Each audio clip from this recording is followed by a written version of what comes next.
would you stop faffing about? You told me to kick the fucking shit out of there. No, so get your mug out.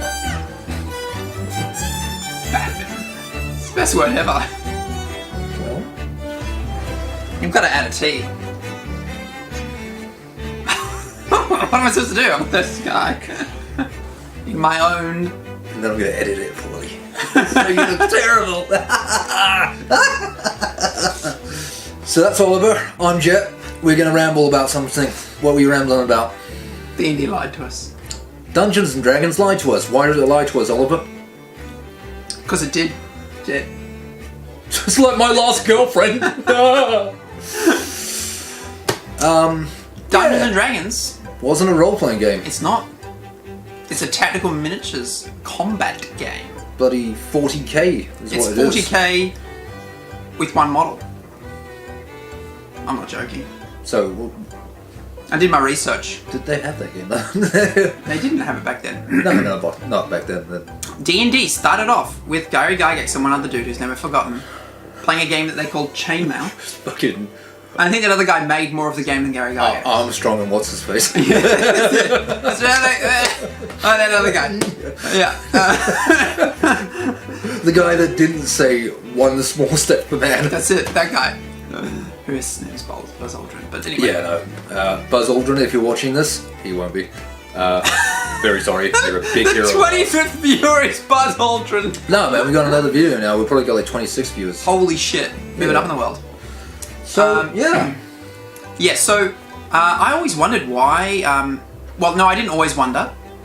I only started wondering when we started playing actual like drama-based games like Vampire the Masquerade. Why D&D didn't have this sort of drama aspect, this kind of story-based, more loose rules, why it was so focused on combat, why it was like sort of progressing into like hex-based, because we started with second ed, right? Yep. AD&D didn't have a hex system. No. Didn't dictate how far you could move every round and stuff like that, right? Which I vastly prefer. Mm-hmm. And we had great games, but then the Wes moved on. Yeah, then it kind of went like when he came back from the US and he was back into like proper hex space and models and shit. 3.5. Dungeons and Dragons version 3.5. And then Pathfinder. Pathfinder was even more. Like power level and like rules and stuff. Like the Pathfinder rulebook is freaking massive. 3.5 was like watching a relative that you love succumb to addiction and just waste away. Now that being said, to all the haters out there, that's just because that's not our cup of tea. It's not. If Oliver had tea right now, it would not be in it. Well, Dungeons and Dragons would not be in my cup of tea because that's not my cup of tea. Okay, yeah. Okay? Like... I get you. Don't get me wrong, Dungeons and Dragons is fun, but sorry, like... I just didn't get that metaphor. Okay. It's not your fault. Although I should have. Yeah. You're English. Anyway, moving right along. Yeah, so Dungeons and Dragons just ain't our cup of tea because we sort of like drama-based games. Yeah. It's fun. Not anymore. I mean, it's fun. You know, it has been fun. It has been a lot of fun. Second ed was definitely the most fun. Yeah. But you see, there was an element of drama in second ed. Yeah. No, when we first started off, it was a lot more in character. Even though we had no fucking idea what was going on because we were like 13 or something. Yeah, but that was why we were so immersed. Yeah, I was like, oh my god, I am my character, which is a little bit like, okay, guys, like, chill out. Then it got plasticky and shitty, and we didn't really enjoy that. And then as we came along, Char introduced us to Masquerade and like Werewolf, and we got more into the whole, drama, and it got more interesting. Yeah, we started looking at like what is actually like a role-playing game. Yeah. You're playing a role, so you're technically just acting out a story, and then you're using dice and rules to represent chance, represent the world. It's just more intense when you give more importance to something. If your whole objective is to get your model from point A to fucking point B in the dungeon and do this thing, it's just a little plastic object, and you're watching this little object do these things. And sure, you might have a great imagination. Imagine this little plastic soldier fighting something, but when you're really sort of envisioning yourself being in that position, it becomes a lot more intense. scary. And particularly when you got a whole bunch of story backing it up. You look at Game of Thrones. What makes it great? It's not the fighting. I can tell it's you. sex. Oh yeah, but yeah, true. Touche. But apart from that, it's the story. Mm-hmm. Yeah. Otherwise, it'd just be a porn film, and instead, it's a porn film with story and killing. I'd still watch it. I know you would.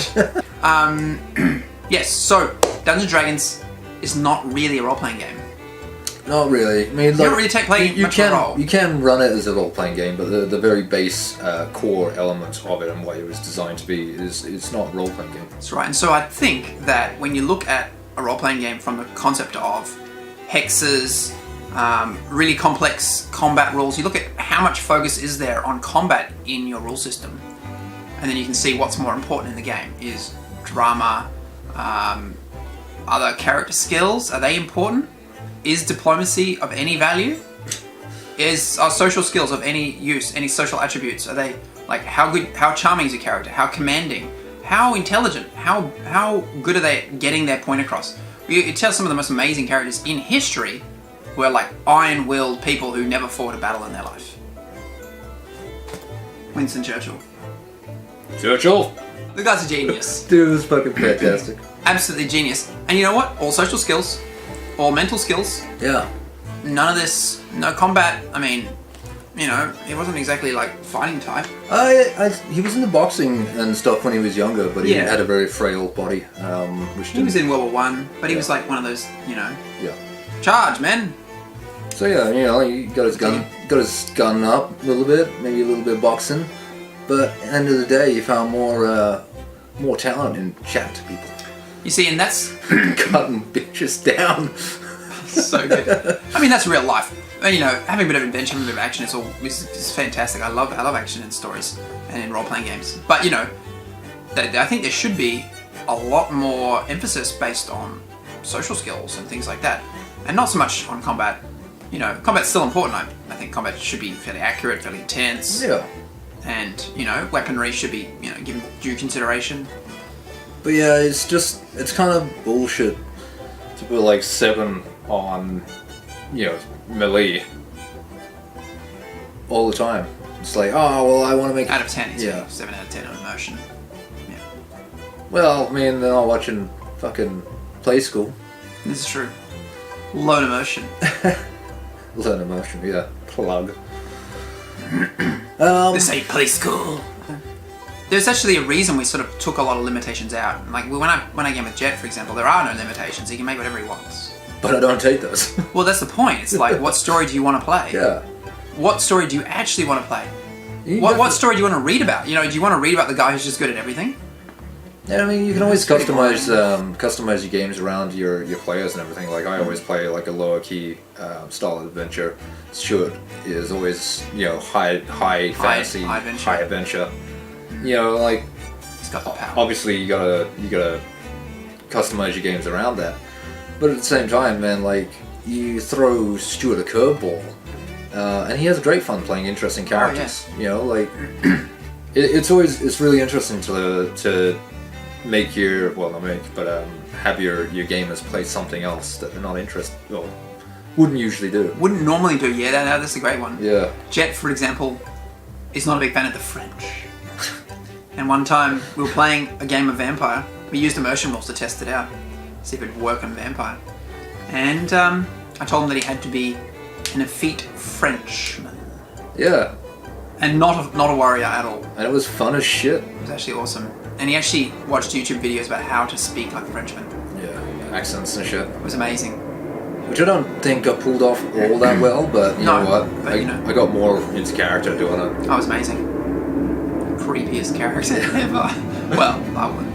Oh, I don't know. I think he was just Pretty loopy. It was pretty loose. He was pretty bad. He was a weird bloke. Yeah. I wouldn't hang around that.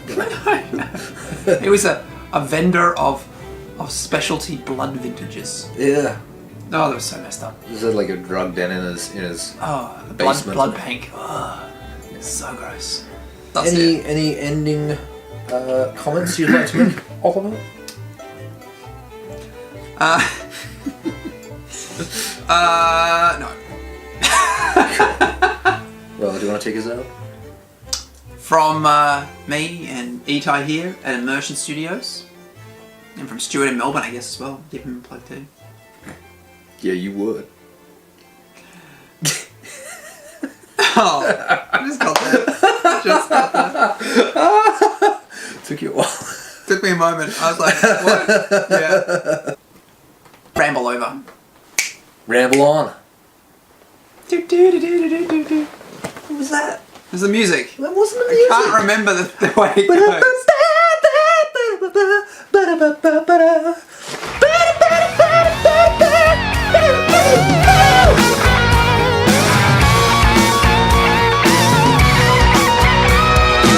And then I'm gonna edit it poorly. So you look terrible.